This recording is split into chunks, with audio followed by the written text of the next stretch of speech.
Hey, but welcome back, everybody. We're going to talk about generalized and specialized transduction and then how we grow bacteriophages in a laboratory.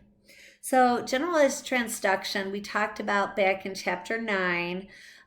This is a mechanism of gene transfer where bacteriophages infect one cell, and then as they are assembling, sometimes bacteriophages pick up bacterial genetic information instead of phage genetic information.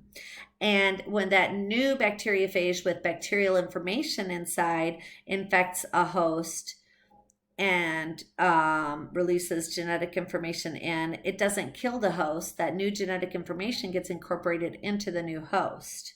So that is transduction of information. It's generalized. Any part of the genome can be picked up. That's where generalized comes from. Whereas there's another type of transduction called specialized transduction. So in specialized transduction,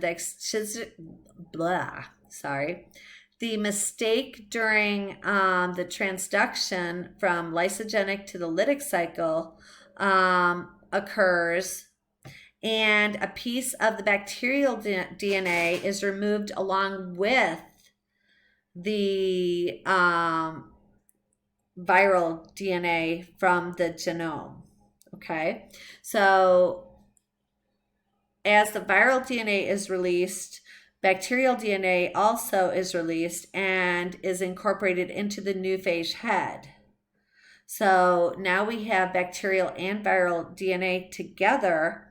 This then can, when this new bacteriophage infects a new host, that DNA can bind and into the new host, and now you're not going to have a lysogenic or a temperature phage in that host, so that host is not going to have any viral infection, but it will have still new information from the bacterial DNA that was incorporated.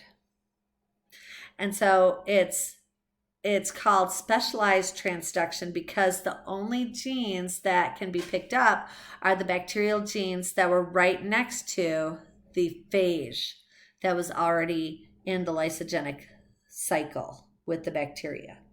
So that's why it's specialized transduction. And then we have to be able to grow. If we're going to study bacteriophages, we have to be able to grow them.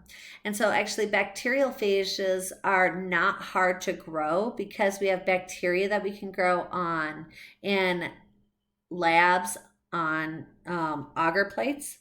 So we can then incorporate or allow the bacteria to be infected by the viruses, and we can watch as the bacterial cells lyse open. And so anywhere that we see plaques around the bacteria, that's a spot where you've had bacterial lysis.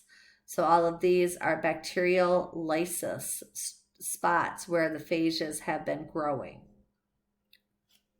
And then we can count the plaques to find out how many phages are there.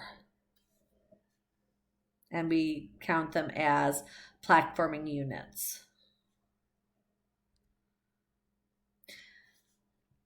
I'm going to actually, stop this one, and we'll get into animal viruses in the next video. Okay, so this is a short video, but then we'll get into animals.